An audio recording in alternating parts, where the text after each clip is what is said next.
I like this one, and I mean, this is very clearly what you do. Be precise in your speech. So in Genesis, one of the things God has Adam do first, so God makes the world by speaking. Okay, so that's the first thing to think about. You're supposed to think like in a sophisticated way about this.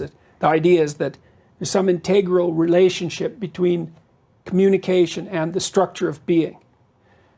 It's part of the role that consciousness plays in the world, whatever that role is. Language takes the chaos and makes it into things. And so God has Adam name all the animals. They're not even really real until they have names. Now, they're more implicit. That's another, here's an example. Let's say that you're having a rough patch in your relationship and you don't know why. It's unnameable. Is it real? Well, yeah, it's manifesting itself in like a physiological discomfort. Then you talk about it and you name it. It's like, it goes from this blurry thing that's kind of potential, it goes snap, and then it's this thing, right? And then that's a horrible thing. It's like a little poisonous thing, but it's not a whole foggy cloud of potential poison. It's like this little sharp poison thing. And then you think, okay, it's real. It's a little monster, but it's not, it's little at least, and now probably we can do something about it if we can admit to it. So it's this precision that specifies. And like, so this is a little bit of the Voldemort effect, right? Since you're a Harry Potter guy, they wouldn't name him. Right. This is the problem. Right. We got to name him first. Oh yeah, you got to name him first. Absolutely, because the unnameable is far more terrifying than the nameable.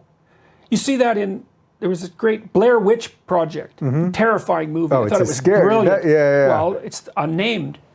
There's nothing terrible happens in that movie. It's all the unnameable. It's like, what's going on? What's going on? What's going on? And no matter how terrible the actuality is, it's rarely as terrible as your imagination. Because your imagination, like, it's an old thing. It's seen a lot of terrible things in the history of life. Like, it can put monsters everywhere.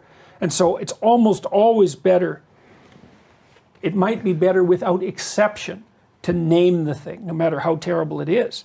And if you can't name it, what that means is that you're telling yourself that you're so terrified that you can't bring your attention to bear on it. And that makes you're the loser, instantly. If it's so terrifying that you cannot face it, it's won. You know, it's interesting because just in the political sense, I think a lot of people listening are probably thinking, well, this is unfortunately one of the things that the left has done with radical Islam, where they refuse to talk about it. Name it, just name it. So then Trump comes in and he names it, and then it's like, well, he's the hero. But all we wanted you to do, if you just can't even say the words, then how do we actually address the issue? Well, anything that's threatening is like that. Like, let's say we want to specify something that's threatening. Just think, well, you shouldn't be prejudiced against an entire group of people. It's like, hey, fair enough, man. Of course. Yeah, but ideas have consequences, and there is religious conflict, and there is terrorism. It's like, okay, what do we make of that? Well, the way you figure that out is you have a conversation about it stupidly. You make all sorts of mistakes. You might even make racist mistakes. It's like, well, what is this thing? How are we supposed to get our hands around it? So how are we supposed to know what it is? Well, you can't talk about it because that's bad. It's like, it's not as bad as what you conjure up if you can't talk about it. Okay, then it's the devil himself. I mean, that's how we demonize people. The worst way of demonizing people is to not be able to say anything about them, because then God only knows what, they're unspeakable. There isn't a better synonym for what's terrifying than that's unspeakable. What you did was unspeakable.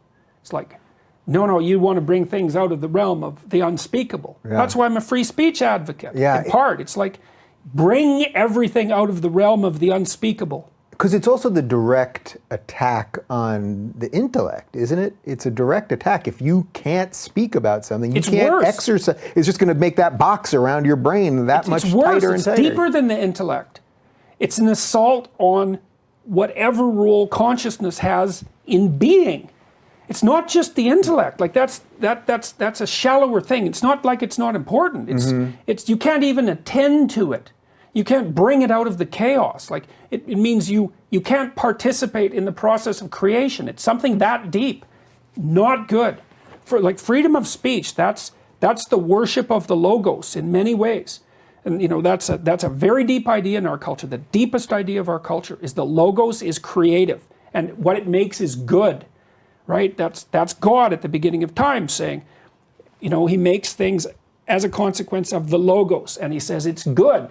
That's the idea, is that to bring things out of the murk is a good thing.